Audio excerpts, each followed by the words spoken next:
for him. He's done several favors in that line for me recently also, so it's a subject which fortunately I can handle, I believe. In the problem of Atlantis, I think there are a number of points that have not been generally considered. We think of Atlantis as an island, probably somewhere in the Atlantic, and probably about in the location of the present Azores Islands. But actually, Atlantis was a diffusion. If you buy a map now of the world as it is today, we can say that that is the modern distribution.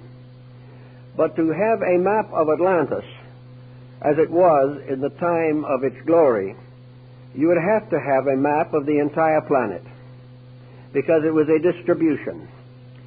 Continents rose and fell, islands came up and went down, great land shifts occurred, and the Atlantic distribution of land was far more important and far more far-reaching than the mere problem of an island somewhere in the ocean.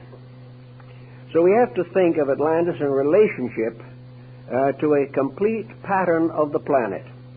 As Plato clearly points out, the island of Poseidonis, which we now think of as Atlantis, was the last fragment of a great empire. It was the last surviving part, and is supposed to have disappeared under the ocean about 12,000 years before the Trojan War, which would make it about 15,000 years ago. Now, in connection with the problem of Atlantis, I think the next thing we have to study is the name. Plato refers to the mysterious empire as Atlantis.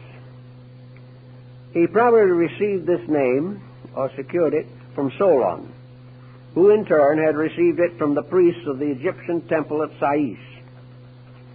Now, the word Atlantis, or its root, is not Egyptian, and it is not Greek. No one seems to be able to trace the origin of the name. It appears on two very important phases of ancient mythology, Atlantis and Atlas. And the root is ATL, Atal.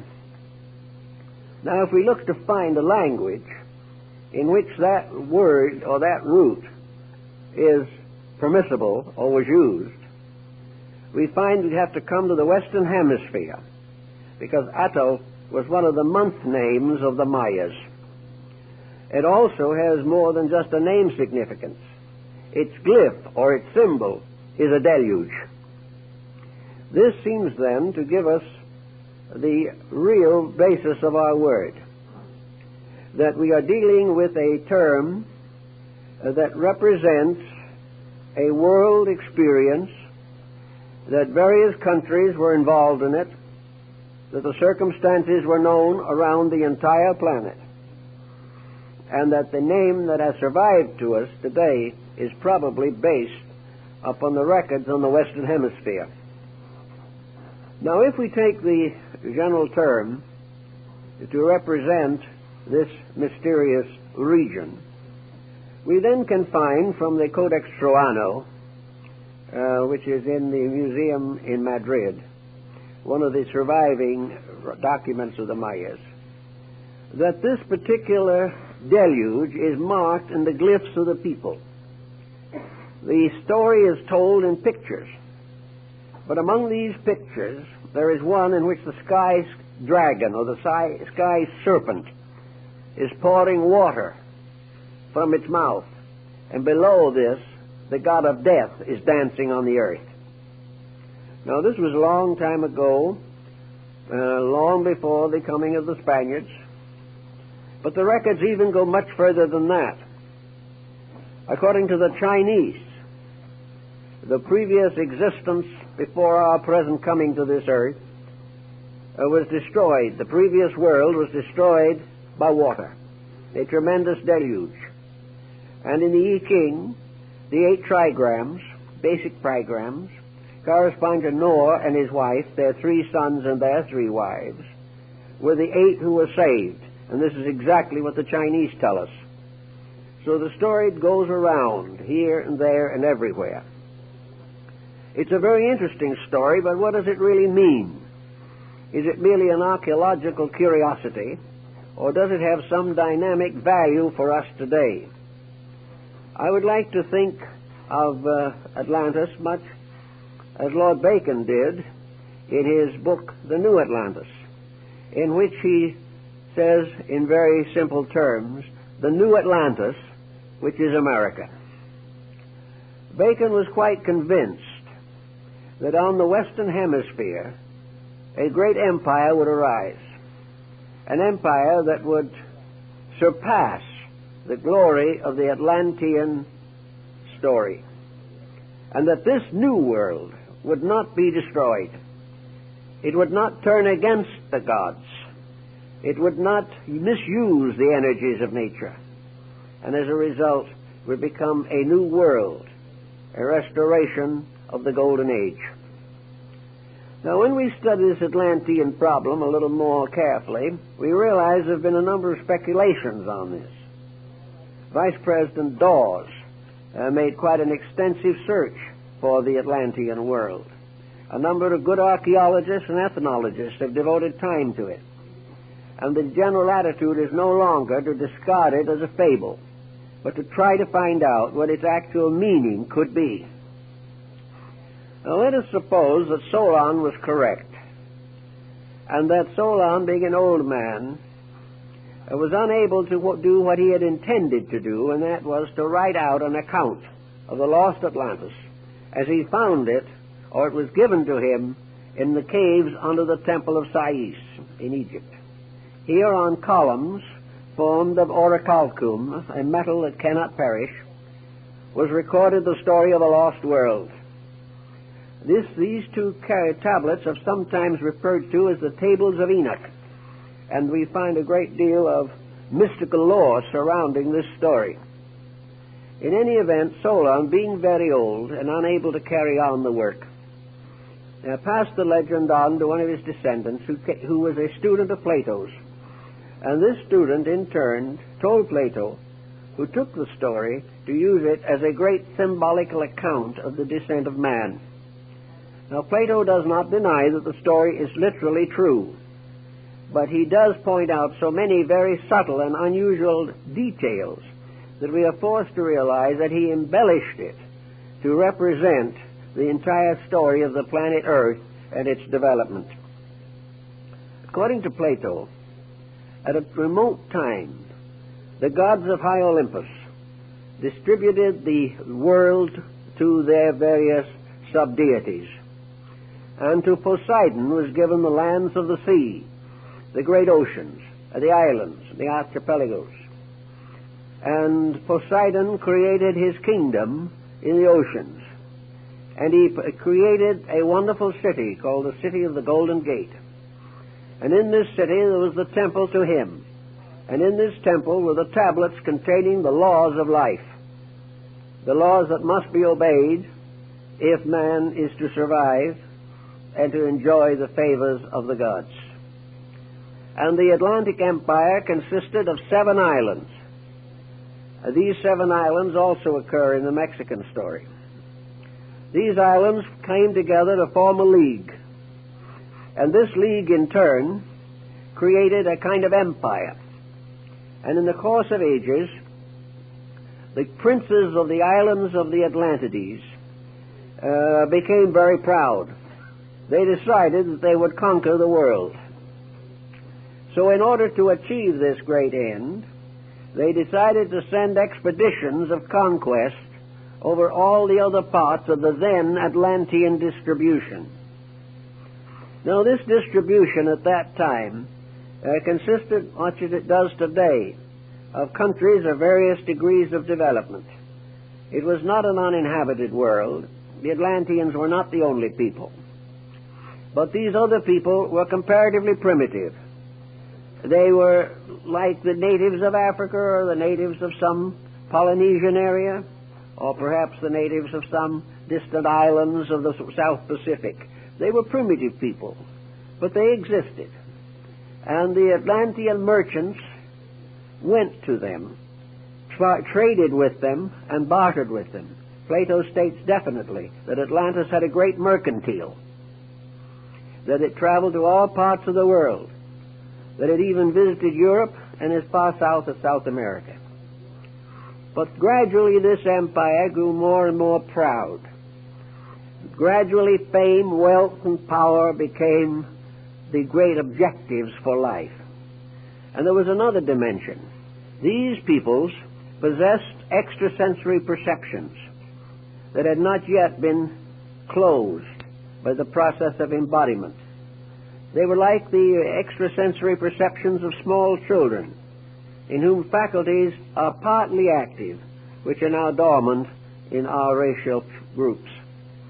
So in any way, these magicians, these sorcerers, these powerful ones who possessed vril being the one motive power that is inexhaustible, something we could use today. That would carry anything, transport anything, activate anything that the human being could conceive. And so in their pride, these princes decided near the end of their time to invade what is now Europe.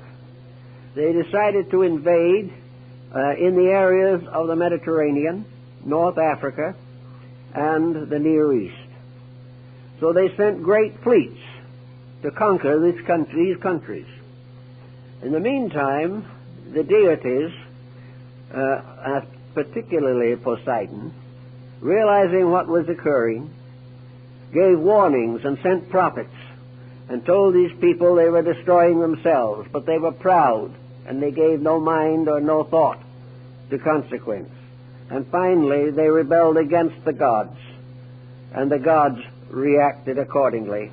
In a single night, the great center of Atlantean culture, the island of Poseidonis, the last surviving fragment of an ancient order of life, disappeared under the ocean, and according to the Maya calendar, carried with it to death 60 million human beings. This was the end of a great cycle of misuses and abuses in which those powers, forces, and principles which had been intended to be of common good to all mankind were perverted and in one way or another turned against the will of heaven, and in consequence they were destroyed.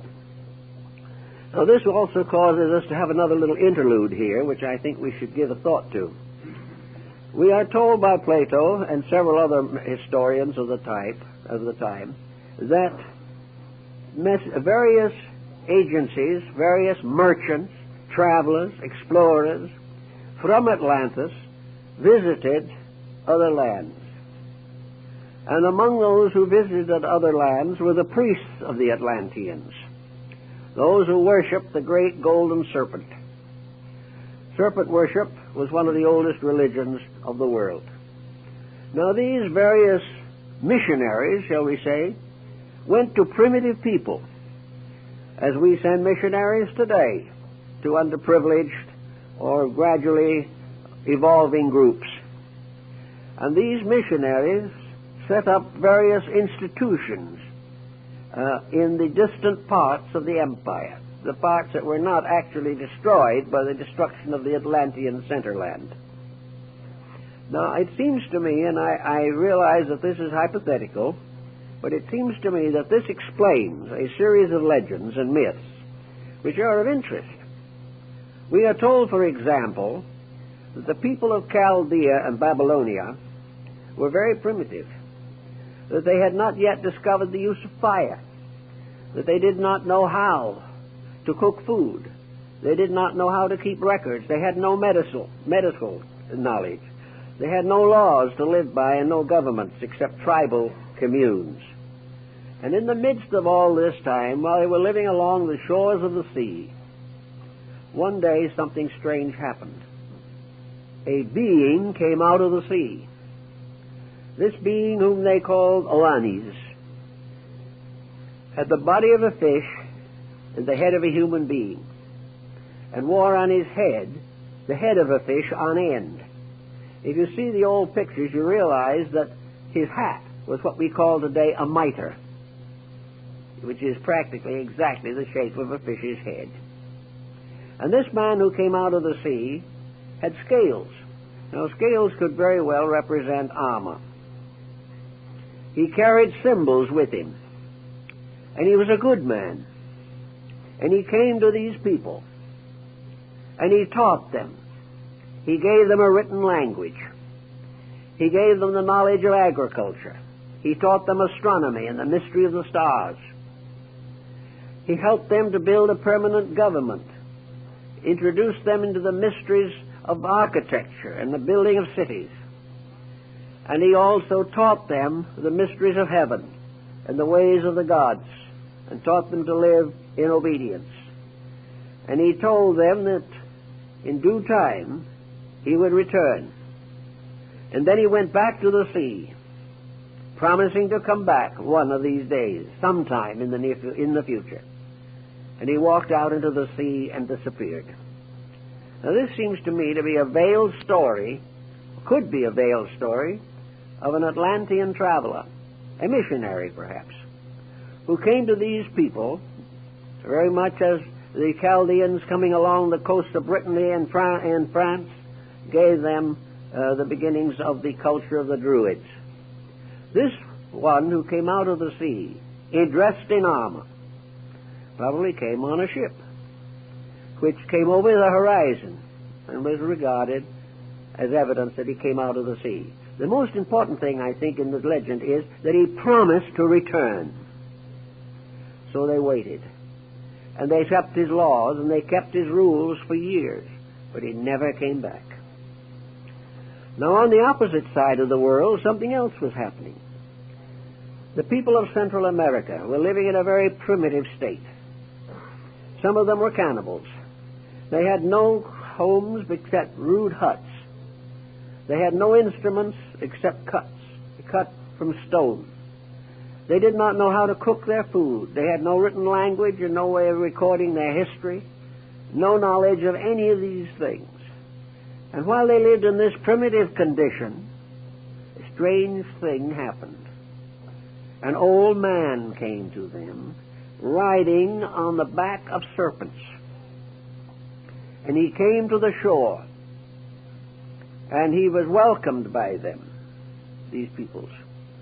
And his name is preserved in the three great languages of the central culture of the period and time and place. To the Aztecs, he was Kukulkan. To the ones who lived around Palenque, he was Wotan. And to the Mayas, he was Quetzalcoatl, the feathered serpent. And this man came from the sea with a bonnet of wonderful plumes, almost like wings. And on his breast he carried a cross. He came to them, and they received him with regard and esteem. And he taught them all the things that Oannes had taught the Chaldeans. He helped them to establish a permanent way of life. He gave them the beginnings of a written language, the only written language in the Western Hemisphere.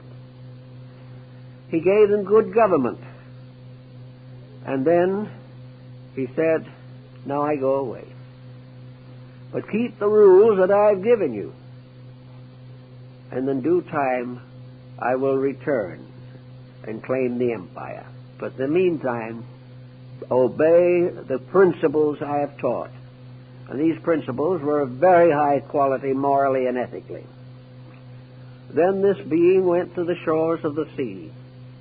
And as he stood there, he said to the people that had assembled that a very bad power was coming to them.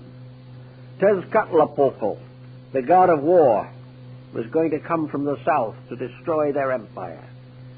They should be true, however.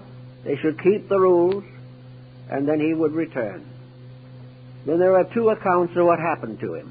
One that he called to the sea, and the raft of serpents returned. The raft of serpents could well have been a ship, with the very animal heads and so forth that were engraved and written or painted or carved on the heads of ships.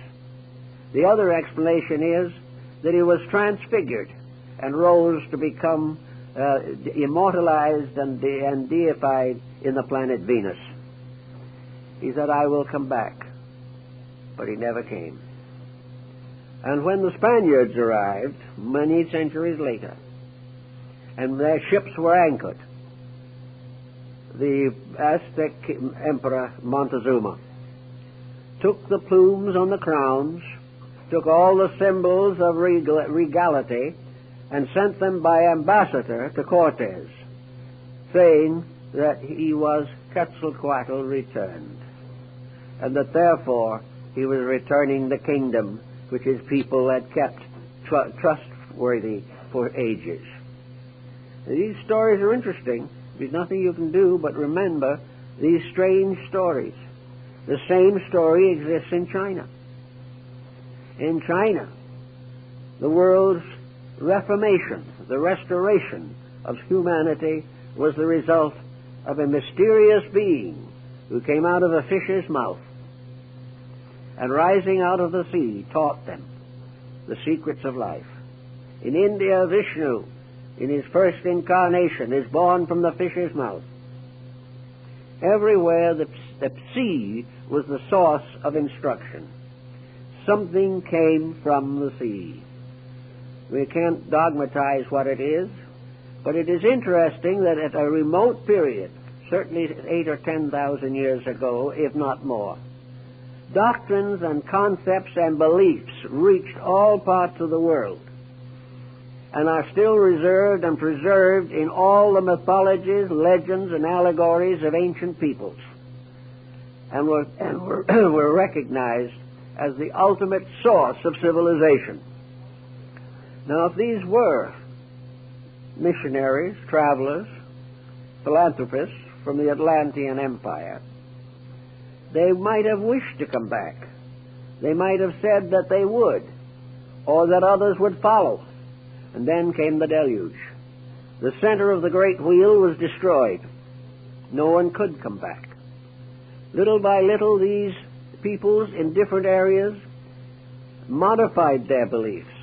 Interracial minglings brought about complications of stories concerning the descent of knowledge. Here in the southwest of the United States, they have the legends that originally humanity lived under the earth. And a deluge came under the earth. And this deluge threatened the life of everything that lived. So humanity crawled up or climbed up to this upper world upon cornstalks and began to populate the earth, and the point where they came out of the earth is still sacred to the Navajo and the Hopi. Years ago, I had the privilege of bringing to California temporarily as my guest one of the last of the great sand painters of the Navajo, Hosteen Claw. A few weeks ago, when I was in Sedona, in Arizona, I mentioned Claw, and everyone knew who he was. One of the greatest men of his time, an Indian, and a remarkable person. At that time, when he was up there, we had just published our large book, and I wanted him to see it. He spoke no English. He had no idea of what the book was about.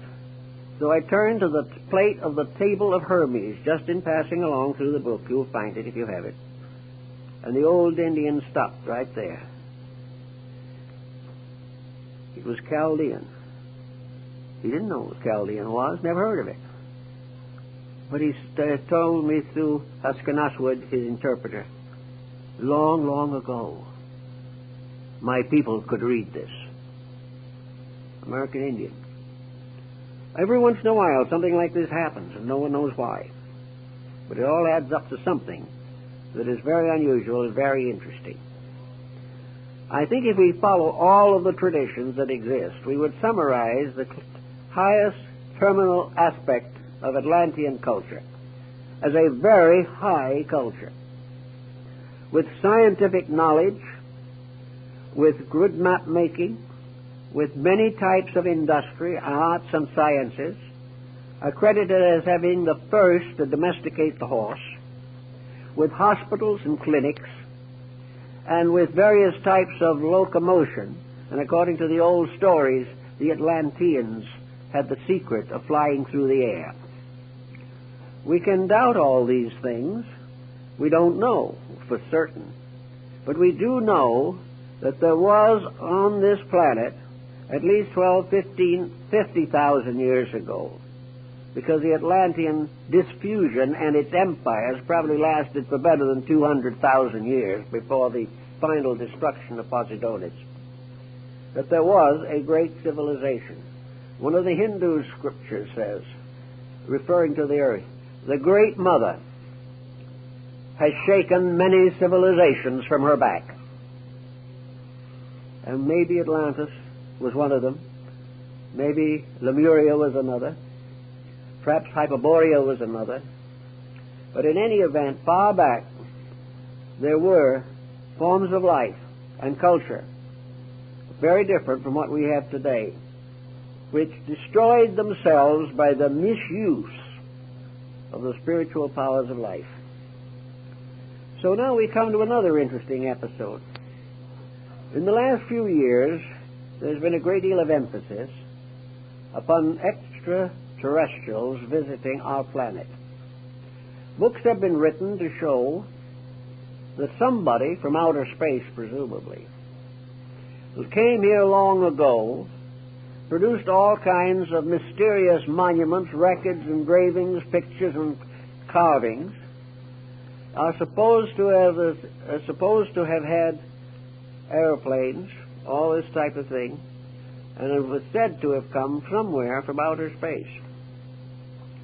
The outer space theory has certain difficulties involving it, which have not been completely solved and may not be solved. I don't know. It may all be true. But what we seemingly have overlooked is the possibility that these records that we now consider to arise from extraterrestrial sources could be the records of the great civilizations that were here before they destroyed themselves. That these people who are said to have come and brought all the secrets of life to these primitive peoples could have been the citizens of the great Atlantic Empire, the empire that was far higher and far more advanced in many ways even than we are today. Their civilization was different. They were not bound tremendously to an industrial program. They didn't need it, and we wouldn't need it if we developed the resources within ourselves. The idea that we have to run the planet the way we're running it now simply means that we do not recognize that within ourselves are the answers to the questions that we now find so difficult. That actually, if we use the interior potential we have, we would have no need of all the problems of depressions and all the mysteries of exploitation that we suffer from today. How would it be to imagine for a moment at least that these so-called visitors were actually the Atlanteans? There is a long story of their activities, whereas the story concerning extraterrestrials is rather dim and hard to put together. We base the extraterrestrial idea on one point alone, namely that something was brought here or came here at a time before it would seem possible that the human being could have developed or evolved these resources. Some believe that they brought with them electric batteries. Others believe that they wore space suits. Some say they came in spaceships. But none of these things really exist to our minds except in the form of paintings and carvings and imageries of one kind or another. The main foundation of our belief is that something happened by which a culture came here or was here prior to our ability to trace its source. If we assume that there was a great source already here, it would simplify a number of matters and make it much easier to account for the travel of these mysterious visitors. Suppose these mysterious visitors were simply part of an advanced culture here. I think we have the same thing in problems today. There are still areas in this planet, right now, where it is very dangerous for strangers to go. There are still primitive peoples who have no idea whatsoever of civilization and have never heard of it. And in spite of the tremendous spread of our way of life, there are large areas which have not been touched, or so lightly as to mean very little. If in a more ancient time, most of the planet consisted of comparatively primitive peoples, and the last of the great Atlantean diffusion, Poseidonus, was an isolated island, separated by water from practically all other areas on Earth. Most people living in other parts of the planet would have no knowledge of it, or if they had a knowledge, it would only be a legend, and perhaps the legend is responsible for another series of interesting beliefs. The World Mountain, Olympus, Asgard of the Nordic peoples, the whole series of the demigods who walked with men, the individuals who had apparently supreme power. Montezuma bowed down to them, and they were Spaniards in armor, and Montezuma believed from reports that these men were centaurs, half man and half horse, and was not able to understand that these men were riding horses, which the Indians knew nothing about. Here, less than 500 years ago, we have a situation in which a higher cultured civilization moved in on the primitive one and was mistaken for gods until they proved that instead of being gods, they were ravishers of the earth. So, with that type of thinking, we might also find a source for much of our religious thinking. These mysterious priests of the serpent of the city of the sun. These priests were undoubtedly wise in the mysteries of life. The ancient rites and mysteries of the Greeks and Romans and Egyptians, the secret and esoteric teachings that have descended to us from unknown antiquity, may very well have originated among the esotericists of Atlantis. There also seems to be quite a little evidence to the effect that when the great decision was made and the gods decreed that the Atlanteans had destroyed themselves and must be removed from the earth, that prophets arose among them in those last days before the end. And these prophets warned the people that they had disobeyed the gods, that they had sacrificed all that was good for selfishness, avarice, and power. And these prophets led certain groups of the Atlanteans away from Atlantis and into what is now Europe and the Near East. These peoples survived. As this migration occurred at least 12 to 15,000 years ago, we have some suspicion that many of the civilizations of the Near East, and perhaps even of the Far East, originated among these transplanted peoples who had gone away from the cause of death. It is stated in the Atlantic story that a great number of the gods of Egypt were, we'll say, refugees from Atlantis. That the gods of the Egyptians were Atlantean deities who originally, perhaps, actually and physically lived as leaders of their peoples. In any event, the idea that the world was populated, in one sense, by refugees is not unreasonable. Another story of the same type, which is found in many parts of the world, states that the Atlanteans earned their final destruction by an attempt to invade Europe. That they raised a great army and sent it against Europe and North Africa. And this great army was on the march and was in these areas, claiming them, when the central islands were destroyed. Therefore, these armies could not return. There was no place to go back to.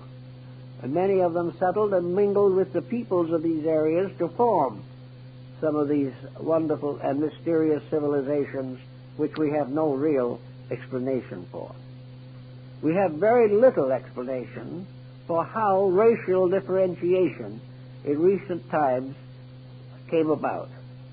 The various anthropologists and so forth have charts showing what happened. But as is the case in most of science, no one seems to know how it happened or why it happened. These things occurred. New bloodstreams came forth, mingled and mixed and intertwined, and each one brought with it part of its own culture. And these parts of ancient cultures seem to linger on, perhaps in lingual differences, in arts and crafts, in psychological structures, in habits and principles, and even to a measure in bodily form and structure. In any event, as Bacon points out, we have a challenge coming to us at the present time. And this challenge is more or less documented in terms of Atlantis, and I think this is the way Plato originally used it. You know, the story of Plato's Atlantis ends in the middle of a sentence. It was never completed. Bacon's New Atlantis ends in the middle of a sentence. It was never completed. Why? We don't seem to know. But I think that Bacon tells us about the importance of it, that the destruction of Atlantis, as left by the tables of Enoch, is this great story of the disaster of disobedience. That regardless of how we think about life or what we believe about life, it is impossible for us to go contrary to the will of heaven.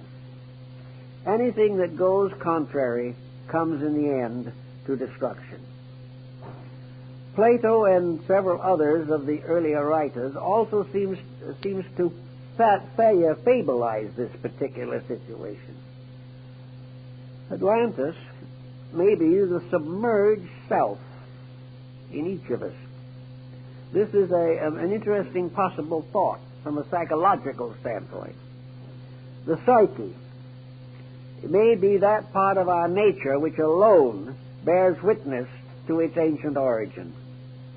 If there is a record of disobedience and penalty, that record is probably primarily descending within the structure of the human being himself.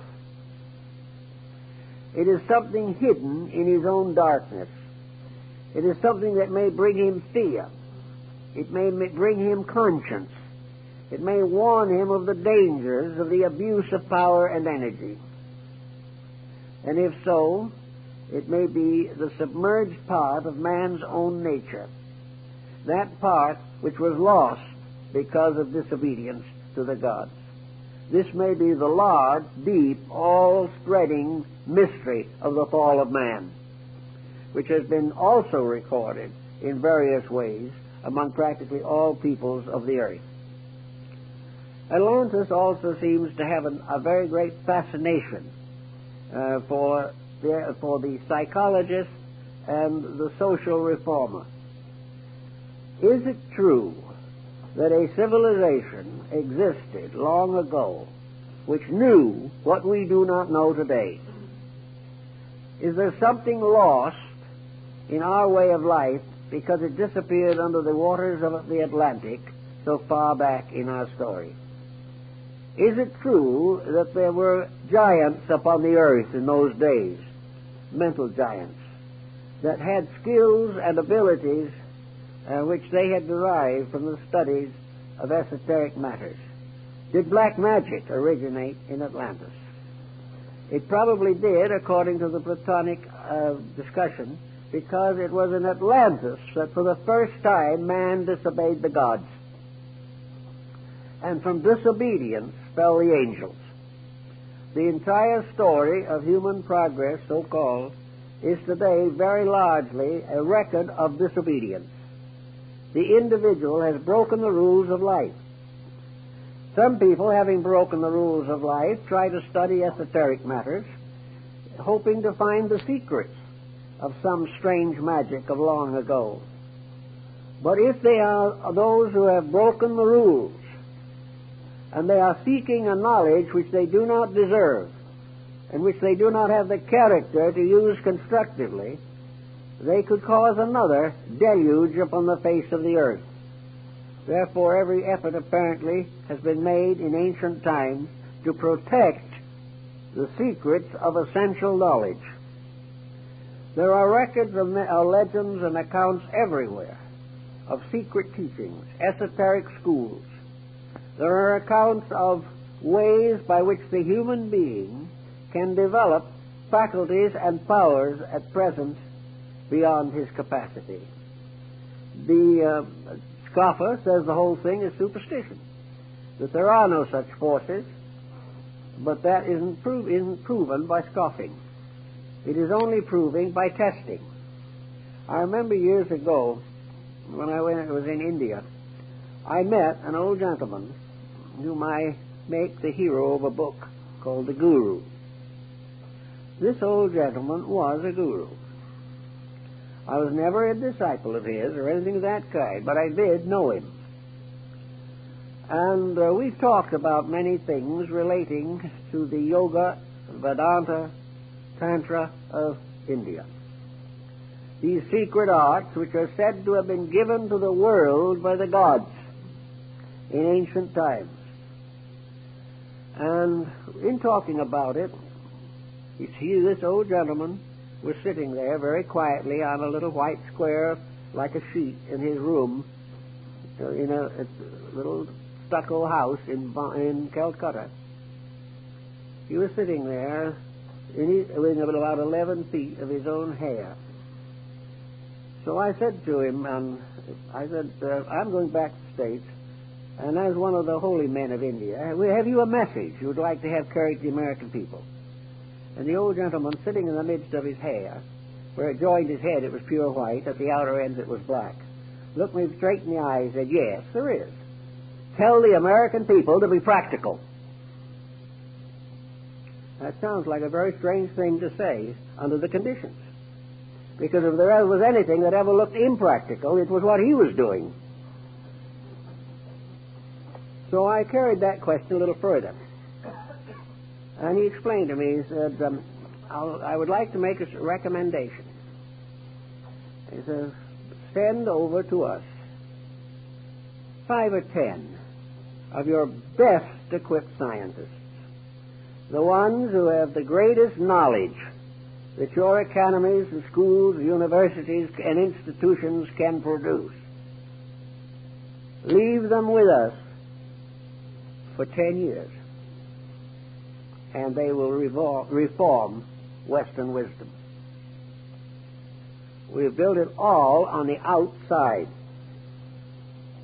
when in fact we have failed in the greatest mystery of all, the realization that within ourselves are the secrets we are searching for everywhere else.